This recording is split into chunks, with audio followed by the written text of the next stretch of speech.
Hello dear students. तो आज की इस वीडियो में हम लोग देखेंगे एंट्रोपी क्या होता है। तो देखिए, एंट्रोपी एक थर्मोडायनेमिक फंक्शन होता है और ये जो थर्मोडायनेमिक फंक्शन है ये एक स्टेट फंक्शन है। कैसा फंक्शन है?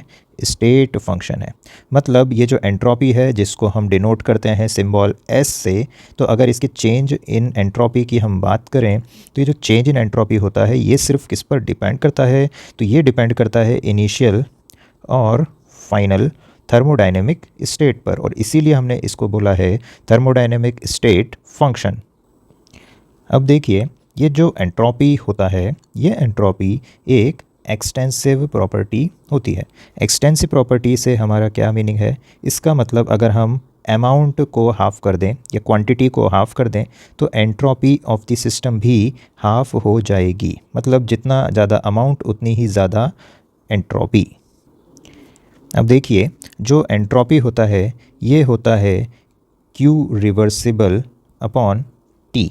ओके, तो देखिए यहाँ पर ये जो क्यू रिवर्सिबल लिखा है मैंने, QREV, ये क्या होता है? ये होता है हीट एक्सचेंज एक ऐसे प्रोसेस में जिसको हमने कैसे करवाया है? रिवर्सिबली करवाया है। और किस टेम्परेचर पर करवाया है? T टेम्परेचर पर करवाया है। तो देखिए, जो आपका डेल्टा S होता है ये उसका फॉर्मूला आ चुका है। क्या होता है? Q reversible upon temperature. Okay, अगर हम इसको इन्फाइनेटेसिमली स्लो करवा रहे हैं तो small change in entropy DS will be equal to DQ reversible, that is differential amount in change of Q reversible upon temperature जिस पर हम इसको करवा रहे हैं। ओके, एंड देन हम इसको क्या कर देंगे? इंटीग्रेट कर देंगे। सो हमको फाइनली मिल जाएगा हमारा डेल्टा S। अब देखिए, अगर इसके फॉर्मूले को ध्यान से देखेंगे आप तो क्लियरली यू कैन सी कि एंट्रोपी के यूनिट्स क्या हो जाएंगे? कैलोरी पर केल्विन, कैलोरी पर केल्विन या फिर जूल्स पर kelvin. Okay, so I hope ये आपको याद रहेगा। लेकिन अगर आपको SI यूनिट की बात करना है तो यहाँ पर यूनिट्स होंगे जूल्स पर केल्विन। अब देखिए, अगर हम एक इसके बेसिक आइडिया देखें कि क्या होती है एंट्रोपी, तो देखिए entropy is a measure of disorderedness और randomness of a system. Okay, तो यहाँ पर आप डेफिनेशन देख सकते हो, जितना ज़्यादा डिसऑर्डर या फिर रैंडमनेस होगी किसी भी सिस्टम में, हम बोलेंगे कि वहाँ पर उस सिस्टम की एंट्रोपी उतनी ही ज़्यादा है। अब यहाँ पर आप देख सकते हो S1 एंड S2 दो एंट्रोपी है और ये दो क्रिस्टल हैं, क्रिस्टल 1, क्रिस्टल 2। ओके, तो क्रिस्टल 1 और क्रिस्टल 2 की एंट्रोपी है S1 एंड S2। अब अगर हमको यहाँ पर कंपेयर करना हो एंट्रोपी, तो देखिए यहाँ पर ये जो रेड कलर से मैंने मॉलिक्यूल्स को यहाँ पर दिखाया है, तो जो रेड कलर के जो डॉट्स हैं, ओके, ये डॉट्स ज़्यादा डिसिप्लिन्ड हैं S1 या फिर फर्स्ट वाले क्रिस्टल में। यहाँ पर क्या है? मोर डिसिप्लिन है। ओके, डिसिप्लिन से मतलब क्या है हमारा? यहाँ पर I mean to say that कि यहाँ पर मोर ऑर्गेनाइज्ड है अरेंजमेंट ऑफ मॉलिक्यूल्स। वहीं पर अगर S2 या फिर क्रिस्टल 2 की अगर हम बात करें तो यहाँ पर मोर रैंडमनेस है, मोर इरेगुलरिटी है या लेस डिसिप्लिन्ड अरेंजमेंट है मॉलिक्यूल्स का। ओके, तो जहाँ पर ज़्यादा रैंडम है दैट इज़ क्रिस्टल 2, उसकी entropy will be more than crystal 1। तो यहाँ पर क्लियरली आप देख सकते हो S1 लेस दैन S2 या फिर S2 मोर दैन S1 होगा। ओके, अब देखिए, अगर मैं सॉलिड, लिक्विड और गैस की एंट्रोपी को कंपेयर करूं, सो गैस की एंट्रोपी ज़्यादा होगी लिक्विड से और लिक्विड की ज़्यादा होगी सॉलिड से। And also we know that कि अगर हम सॉलिड्स को हीट करेंगे तो वो कन्वर्ट होगा लिक्विड में, लिक्विड को हीट करेंगे so it will be converted into gas. Okay, मतलब टेम्परेचर बढ़ाने से हम क्लियरली देख सकते हैं एंट्रोपी इंक्रीज़ होती है। ओके, तो हम ऐसा भी बोल सकते हैं कि टेम्परेचर डिक्रीज़ करने से एंट्रोपी कम होती है। ओके, तो जब हम टेम्परेचर डिक्रीज़ करेंगे एंट्रोपी भी डिक्रीज़ हो जाएगी। ओके, तो देखिए, जैसे ही 0 केल्विन पर आते हैं, दैट इज़ मिनिमम टेम्परेचर जो अचीव किया जा सकता है, तो 0 केल्विन पर एंट्रोपी जो किसी भी क्रिस्टलाइन सब्सटेंस को हम असाइन करते हैं दैट इज़ 0। ओके, तो हम ऐसा भी बोल सकते हैं कि परफेक्टली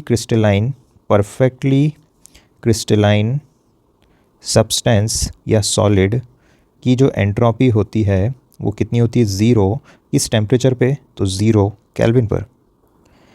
अब देखिए यहाँ पर कुछ बच्चों को कन्फ्यूजन हो सकता है कि ये टेम्परेचर डिक्रीज़ करा तो एंट्रोपी डिक्रीज़ हुई, टेम्परेचर बढ़ाया तो एंट्रोपी इंक्रीज़ हुई। लेकिन अभी मैंने फार्मूला आपको बताया था क्या कि एंट्रोपी चेंज जो होता है Q reversible upon T। Okay, तो ये फार्मूला जो है इसमें देखोगे तो entropy change inversely proportional to temperature है, और जबकि अभी मैंने बोला कि टेम्परेचर बढ़ाओगे तो एंट्रोपी भी इंक्रीज़ होगी, मतलब प्रोपोर्शनल है, और यहाँ से दिख रहा है कि इन्वर्सली प्रोपोर्शनल है। तो देखिए यहाँ पर जो चीज़ आपको ध्यान देनी है वो ये है कि ये जो एंट्रोपी चेंज है, this is change in entropy. Okay, तो delta S is inversely proportional to temperature, लेकिन एंट्रोपी की बात करें तो ये प्रोपोर्शनल होता है टेम्परेचर के। Now what is the difference? देखिए डेल्टा एस का मतलब होता है चेंज इन एंट्रोपी। ओके, तो चेंज इन एंट्रोपी मतलब ये हो गया कि अगर मैं कहूँ आइस, ओके, और एक मैं ले लेता हूँ कि वाटर है हमारा 90 डिग्री सेल्सियस पे वाटर। ओके, तो देखिए यहाँ पर आइस जो है, अगर हमने इन दोनों को Q अमाउंट ऑफ हीट दोनों को सेम दिया, ओके, मतलब Q रिवर्सिबल न्यूमरेटर दोनों का सेम है। ओके, तो देखिए आइस को मैं दूंगा 0 डिग्री सेल्सियस पे और पानी को दे रहा हूँ 90 डिग्री सेल्सियस पे, तो एंट्रोपी चेंज किसका ज़्यादा होगा? आइस का ज़्यादा होगा, क्योंकि आइस क्या है? लोअर टेम्परेचर पे। ओके, तो कोई सब्सटेंस जो लोअर टेम्परेचर पर है उसकी entropy change will be more as compared to वही सब्सटेंस को अगर मैं ले लूँ किसी हायर टेम्परेचर पे। चलो इसको और समझाने के लिए मैं एक एग्जांपल लेता हूँ डेली लाइफ का। एक क्या है, एक पुअर मैन है, ओके, एक बैगर है, गरीब आदमी है, और एक है बहुत ही रिच पर्सन। ओके, और दोनों को मैं लेट से 500 रुपीज़ देता हूँ। दोनों को मैंने 500 रुपीज़ दिया, एक पुअर पर्सन को और एक रिच पर्सन को। So now you tell me किसकी लाइफ में ज़्यादा चेंज आएगा? पुअर पर्सन की लाइफ में ज़्यादा चेंज आएगा या रिच पर्सन की लाइफ में ज़्यादा चेंज आएगा? सो ऑब्वियसली पुअर पर्सन जो है वो अपनी लाइफ में ज़्यादा कुछ कर पाएगा 500 रुपये से, बट रिच पर्सन के कंपैरिजन में। ओके, तो देखिए जिसका टेम्परेचर लो है, ओके, मतलब जिसकी पुअर कंडीशन है, ओके, अगर उन दोनों को हमने अमाउंट सेम दिया, ओके, तो जिसका लो टेम्परेचर है उसकी चेंज इन एंट्रोपी ज़्यादा होगी। Okay, now application of entropy. Okay, तो देखिए एंट्रोपी का जो एप्लीकेशन है that is to determine the direction of a process. Okay, तो हम किसी भी प्रोसेस का डायरेक्शन बता सकते हैं। Okay, what do I mean by this direction? Okay, now direction से मेरा क्या मतलब है? तो देखिए अगर एक रूम है ये, ओके, इस रूम में लेट्स से ये पानी रखा हुआ है, ओके, तो क्या वाटर इस रूम में आइस में कन्वर्ट होगा? यस और नो? ओके, तो ये बात को हमको बता सकता है एंट्रोपी। ओके, तो अगर वाटर इस रूम में आइस में कन्वर्ट होगा तो हम इस प्रोसेस को क्या बोल देंगे? स्पॉन्टेनियस। और अगर वाटर इस रूम में आइस में कन्वर्ट होगा but with the help of some external agency, okay, let's say कोई रेफ्रिजरेटर अगर लगता है, तो हम इस प्रोसेस को क्या बोलेंगे? Non spontaneous. Okay, so direction जो मैंने यहाँ पर बोला है, ये डायरेक्शन किससे पता चलती है? स्पॉन्टेनियस या फिर नॉन स्पॉन्टेनियस, ये जो वर्ड है इससे। And from our daily life experience we know that कि अगर हमारा रूम में हम बात करें तो वाटर आइस में कन्वर्ट बाय इटसेल्फ नहीं होता है, नेचुरली नहीं होता है, मतलब स्पॉन्टेनियस नहीं होता है, मतलब नॉन स्पॉन्टेनियस प्रोसेस है। ओके, तो देखिए second law of thermodynamics deals with the spontaneity, और इन टर्म्स ऑफ एंट्रोपी हम इसको सेकेंड लॉ को एक्सप्लेन कर सकते हैं। ओके, तो देखिए किसी भी स्पॉन्टेनियस प्रोसेस में अगर हम बात करें, स्पॉन्टेनियस प्रोसेस में, तो total entropy change delta S total, okay, ये क्या होता है? ग्रेटर देन ज़ीरो, मतलब positive. Now what do we mean by delta S total? So we mean that delta S system plus delta S surrounding. Okay, तो इसको हम बोलते हैं डेल्टा एस टोटल, या फिर हम इसको total change in entropy of universe भी बोलते हैं। अब देखिए नॉन स्पॉन्टेनियस प्रोसेस के लिए जो टोटल चेंज इन एंट्रोपी होता है that is less than zero. Okay, मतलब ये होता है नेगेटिव। एंड एट इक्विलिब्रियम पर total change in entropy zero होता है। तो ये 3 पॉइंट्स आपको याद रखना है कि अगर स्पॉन्टेनियस प्रोसेस है तो ग्रेटर देन ज़ीरो होगा, दैट इज़ पॉजिटिव, और नॉन स्पॉन्टेनियस प्रोसेस में एंट्रोपी चेंज होता है नेगेटिव, और इक्विलिब्रियम पर change in entropy, total change in entropy होता है ज़ीरो। तो देखिए अभी जो मैंने बोला था सेकंड लॉ, तो second law in terms of entropy क्या बोलता है, ए स्पॉन्टेनियस प्रोसेस में क्या होगा, spontaneous process accompanied by increase in the total entropy. Okay, मतलब यहाँ पर टोटल एंट्रोपी या फिर यूनिवर्स की चेंज इन एंट्रोपी ये क्या होता है, ये होता है पॉजिटिव, या फिर हम बोल सकते हैं कि इंक्रीज़ होता है, क्योंकि final minus initial will be positive, that is final is greater than initial. तो एंट्रोपी इंक्रीज़ होती है, टोटल एंट्रोपी, ये वर्ड आपको याद रखना है, सिस्टम नहीं, सराउंडिंग नहीं, टोटल एंट्रोपी इंक्रीज़ होती है। नाउ ये जो फॉर्मूला आप यहाँ पर देख रहे हो चेंज इन एंट्रोपी का, ये है फॉर आइडियल गैस। ओके, तो entropy change for ideal gas is given as NCV ln T2 by T1 plus NR ln V2 by V1. Okay, CV you know that is molar heat capacity at constant volume, N होते हैं number of moles, T2 T1 final and initial temperature, N है number of moles, R है आपका gas constant, ln is natural log of V2 by V1. Okay, तो ये formula आपको याद रखना है फॉर आइडियल गैस। ओके, देखिए अब इस फार्मूले का एक और यहाँ पर मॉडिफाइड वर्जन होता है NCP ln of T2 by T1 plus NR ln of P1 by P2। Okay, तो अगर आपको वॉल्यूम इनिशियल और फाइनल दे रखी हो, so then you will use this formula of change in entropy, और अगर आपको प्रेशर P1 P2 गिवन है then you will use this formula of change in entropy for any ideal gas. तो देखिए जितने भी नेचुरल प्रोसेसेस होते हैं, ओके, नेचुरल प्रोसेस कौन से होते हैं, जो खुद से होते हैं, ओके, जिसमें किसी भी एक्सटर्नल एजेंसी की ज़रूरत नहीं पड़ती है। तो natural process we know that they occurs by their own, so we can say that they are spontaneous process. और अगर नेचुरल प्रोसेसेस स्पॉन्टेनियस है तो यूनिवर्स की एंट्रोपी या फिर टोटल चेंज इन एंट्रोपी क्या होगा, greater than zero. So this is a important point you must remember. अब देखिए ये जो फार्मूला अभी हम लोगों ने देखा है, तो यहाँ पर चेंज इन एंट्रोपी, ओके, ये मैंने टेम्परेचर और वॉल्यूम के साथ दिखाया है, ठीक है। नाउ सपोज़ आपको एग्जाम में आइसोथर्मल प्रोसेस आ जाए, तो आइसोथर्मल प्रोसेस में भी आप इस फार्मूले को लगा सकते हो।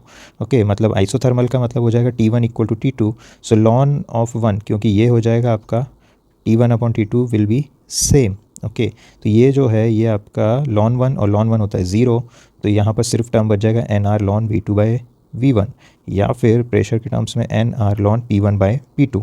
चलिए मैं लिख के बता देता हूँ। तो देखिए मैंने क्या कहा, isothermal process T1 is equal to T2।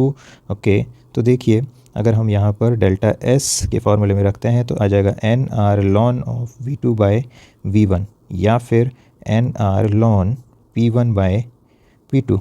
Okay, and we also know that कि P1 V1 is equal to P2 V2 होता है कब, आइसोथर्मल प्रोसेस में। ओके, तो किसी भी तरह से आप देख सकते हो, you will get the same formula. Now similarly अगर आपको आइसोकोरिक प्रोसेस दी जाए, मतलब सेम वॉल्यूम, तो V1 equal to V2 in the first equation आप रख दोगे, सो NR ln V2 by V1 ये टर्म हो जाएगा 0, और आपको मिल जाएगा NCV ln of T2 by T1। Okay, तो यहाँ पर मैंने आपके लिए ये इक्वेशन लिख दी है फॉर आइसोकोरिक प्रोसेस।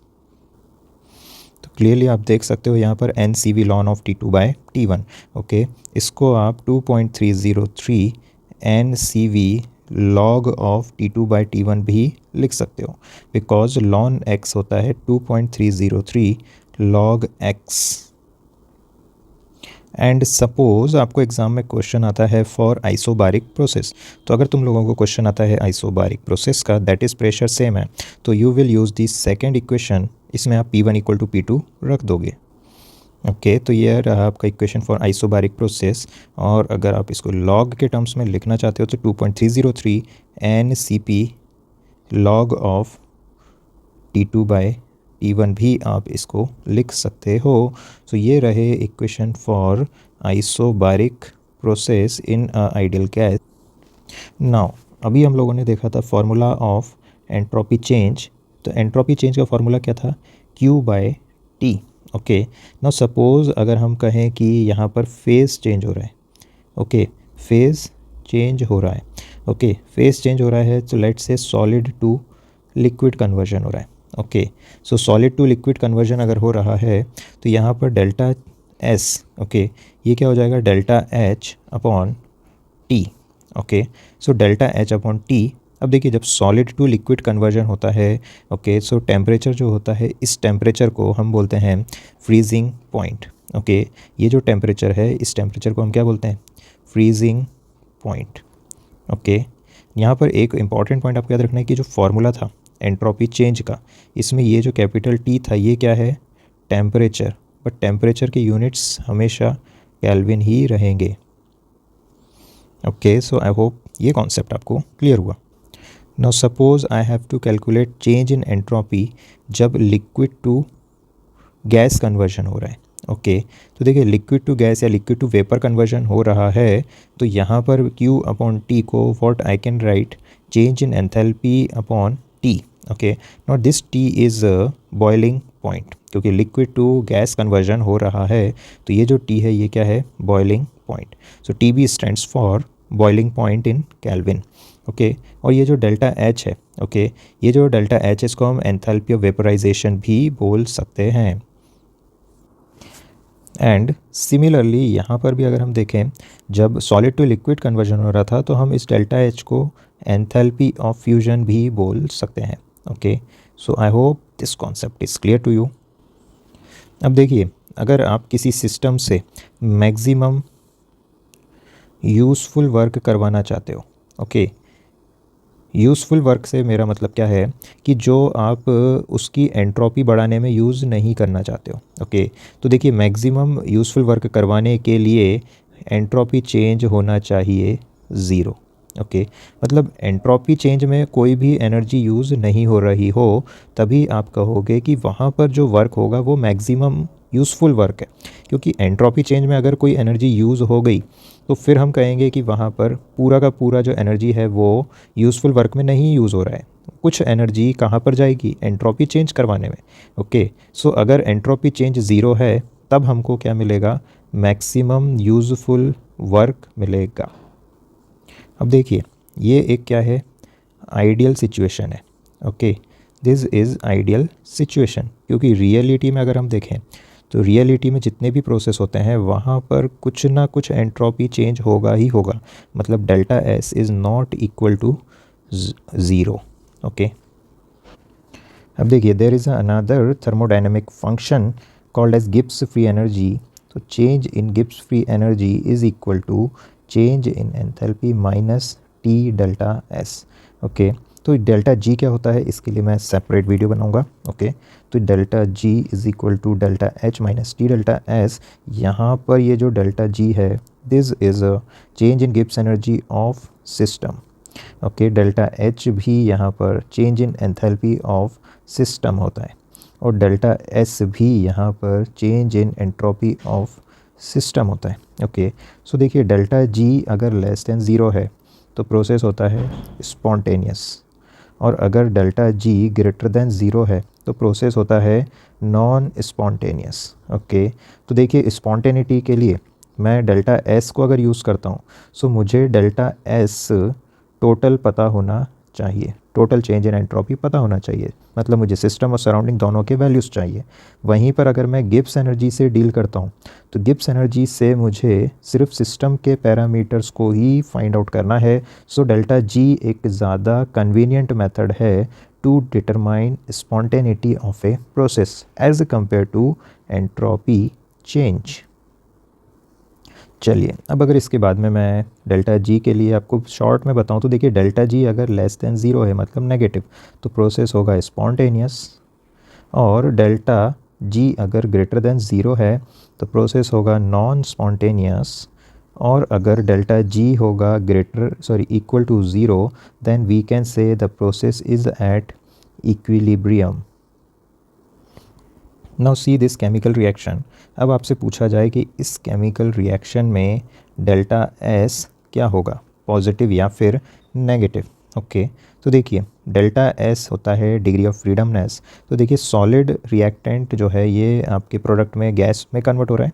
तो whenever there is a conversion into gas, okay, या फिर आप क्या करेंगे सबसे आसानी से प्रोडक्ट में total moles of gas count करेंगे। तो प्रोडक्ट में कितने मोल गैस के हैं 1 और रिएक्टेंट में है 0। तो प्रोडक्ट में गैस के मोल बढ़े मतलब रैंडमनेस या एंट्रोपी इंक्रीज़ हुई, तो डेल्टा एस यहाँ पर क्या होगा greater than 0। Okay, now this delta S is greater than 0।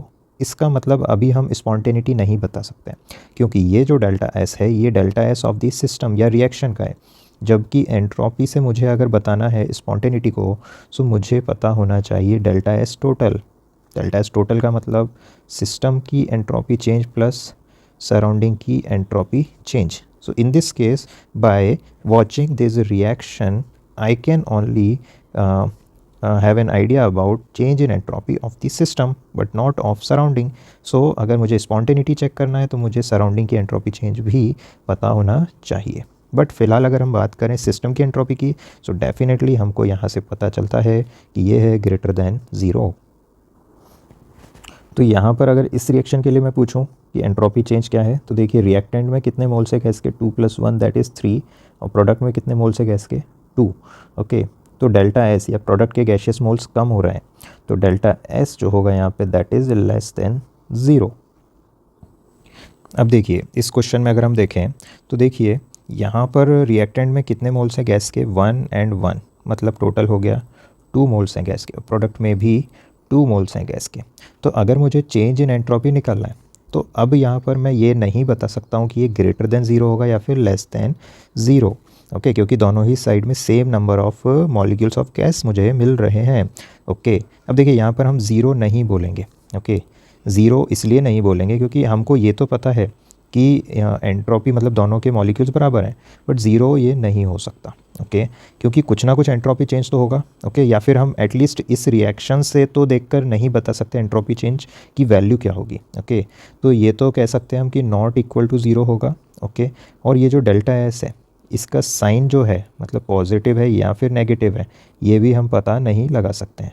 So all what we can यहाँ से क्या प्रेडिक्ट कर सकते हो कि डेल्टा एस जो है वो स्मॉल होगा, क्योंकि ऑलमोस्ट दोनों की साइड में सेम नंबर ऑफ मॉलिक्यूल्स हैं गैस के। अब देखिए यहाँ पर एक क्वेश्चन दे रखा है आपको। देखिए क्या बोल रहा है क्वेश्चन बोल रहा है आपको कि 300 केल्विन पर, ओके, टेम्परेचर कितना है 300 केल्विन पर एक प्रोसेस है जो कि क्या है नॉन स्पॉन्टेनियस है, जिसका एंट्रोपी चेंज हमको गिवन है। ओके, इस प्रोसेस का एंट्रोपी चेंज हमको गिवन है। अब आपको बताना है कि यहाँ पर ये रिएक्शन एंडोथर्मिक है या फिर एक्सोथर्मिक, एंड ऑल्सो आपको बताना है कि minimum value of delta H that is change in enthalpy क्या होगा। तो चलिए सॉल्व करते हैं इस क्वेश्चन को। तो देखिए सबसे पहले तो हमको बता दिया है क्वेश्चन में ही कि प्रोसेस कैसा है नॉन स्पॉन्टेनियस। ओके, तो देखिए चेंज इन गिब्स एनर्जी का फॉर्मूला होता है delta G is equal to delta H minus T delta S. Okay, और हमको पता है नॉन स्पॉन्टेनियस प्रोसेस में डेल्टा जी जो होता है वो होता है ग्रेटर दैन 0, या फिर कह सकते हैं हम कि डेल्टा जी क्या होता है पॉजिटिव।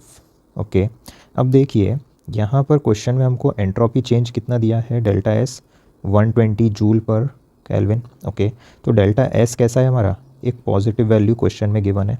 ओके, तो देखिए क्योंकि हमको जो आंसर चाहिए हमारा मतलब डेल्टा जी जो है ये क्वेश्चन में गिवन है ये क्या है पॉजिटिव। तो देखिए यहाँ पर मैं फिर से लिखता हूँ इसको delta G is equal to delta H minus T delta S. ठीक है, तो अकॉर्डिंग टू गिवन कंडीशन ये है पॉजिटिव और डेल्टा एस पॉजिटिव है, तो ये टी डेल्टा एस पूरा क्या होगा पॉजिटिव। अब टी डेल्टा एस पॉजिटिव है तो एक नेगेटिव यहाँ पर लिखा है तो ये हो गया नेगेटिव। ओके, तो आंसर हमको पॉजिटिव जब ही मिलेगा जब ये क्या होगा पॉजिटिव, क्योंकि अगर डेल्टा एच नेगेटिव हो गया तो ओवरऑल आंसर नेगेटिव मिलेगा, तो डेल्टा जी पॉजिटिव नहीं मिल सकता है। ओके, सो जो कंडीशन है उसके accordingly delta H must be positive, और डेल्टा एच का पॉजिटिव होना इसका मतलब प्रोसेस कैसा है एंडोथर्मिक प्रोसेस होगा। अब देखिए क्वेश्चन में हमसे पूछा गया कि minimum value of delta H क्या होगा। ओके, तो देखिए डेल्टा एच पॉजिटिव है, T delta S minus T delta S negative है। ओके, तो एटलीस्ट मिनिमम वैल्यू अगर देखें तो ये इक्वल होना चाहिए। ओके, तो देखिए delta H should be equal to T delta S. Okay, तो टेम्परेचर हमको कितना गिवन है 300 केल्विन और डेल्टा एस कितना गिवन है 120 जूल पर केल्विन। ओके, तो ये आप कैलकुलेट करेंगे, you will get answer in joules. तो चलिए देखते हैं हमारे नेक्स्ट क्वेश्चन को। देखिए यहाँ पर एक ए लिक्विड है। ओके, ये लिक्विड कन्वर्ट हो रहा है गैस में। ओके, तो यहाँ पर ये जो कन्वर्जन हो रहा है ये ऑब्वियसली आप देख सकते हो liquid to gas, that is vaporisation. तो यहाँ पर हमको गिवन है enthalpy of vaporisation 40 kilo joules per mole. अब देखिए यहाँ पर हमको और क्या गिवन है कि 1 मोल ऑफ लिक्विड ए, इसकी एंट्रोपी कितनी है 200 जूल्स पर केल्विन, और पूछा है हमसे what is the entropy of 1 mole of vapour. So dear students, चलिए सॉल्व करते हैं। तो देखिए ये फार्मूला हमको पता है चेंज इन एंट्रोपी का। ओके, तो देखिए इस फार्मूले में मैं वैल्यू रखूँगा। अब देखिए डेल्टा एच वेपराइजेशन का वैल्यू हमको गिवन है 40 किलो जूल्स। ओके, तो किलो के लिए हम यहाँ पर 10⁻³ लिखेंगे। और अगर हम यहाँ पर टेम्परेचर चेक करें, ओके, तो देखिए टेम्परेचर देखिए मैंने यहाँ पर दिया नहीं है, देख लीजिए ये 300 केल्विन है। ओके, मैं लिखना भूल गया था। तो देखिए टेम्परेचर कितना है 300 केल्विन, तो यहाँ पर मैं वैल्यू लिखूँगा 300 केल्विन। तो देखिए न्यूमरेटर के यूनिट्स हैं जूल पर मोल, डिनोमिनेटर है केल्विन। तो इसको सॉल्व करने पर ये आप देख सकते हो 0 0 कैंसिल हो जाएंगे एंड हमको यहाँ पर मिल जाएगा 400/3 जूल पर मोल पर केल्विन, चेंज इन एंट्रोपी। अब देखिए यहाँ पर हमको लिक्विड ए की एंट्रोपी गिवन है 200, ठीक है, और हमको निकालना है वेपर की। ओके, चेंज इन एंट्रोपी आ चुका है हमारा। ओके, चेंज इन एंट्रोपी का मतलब डेल्टा एस का मतलब क्या हो गया, फाइनल माइनस इनिशियल। फाइनल मतलब वेपर जो है हमारा ए गैशियस माइनस इनिशियल में लिक्विड। तो देखिए यहाँ पर ये आया है 400/3 और वेपर की है अननोन, लिक्विड की गिवन है दैट इज़ ये देख सकते हो 200। तो ये रहा 200। अब इसको सॉल्व करोगे तो देखिए 200 + 400/3, ये आपको आंसर मिल गया है जूल पर मोल पर केल्विन में, ठीक है। और इसको सॉल्व करने पर आपको मिल जाएगा 1000/3। ओके, तो देखिए यहाँ पर ये आंसर आ गया है आपका। ओके, सो आई होप ये क्वेश्चन आपको क्लियर हुआ। सो डियर स्टूडेंट्स, एंट्रोपी के लिए इस पार्ट में इतना ही कंटेंट रखूँगा मैं, क्योंकि अदरवाइज़ ये वीडियो काफ़ी लंबा हो जाएगा। सो दिस वीडियो या this topic will be continued in our second part of entropy. तो मिलते हैं हमारे नेक्स्ट वीडियो में। Till then bye bye, thank you for watching, all the best. Please like, share and subscribe to my channel and keep studying. Bye bye.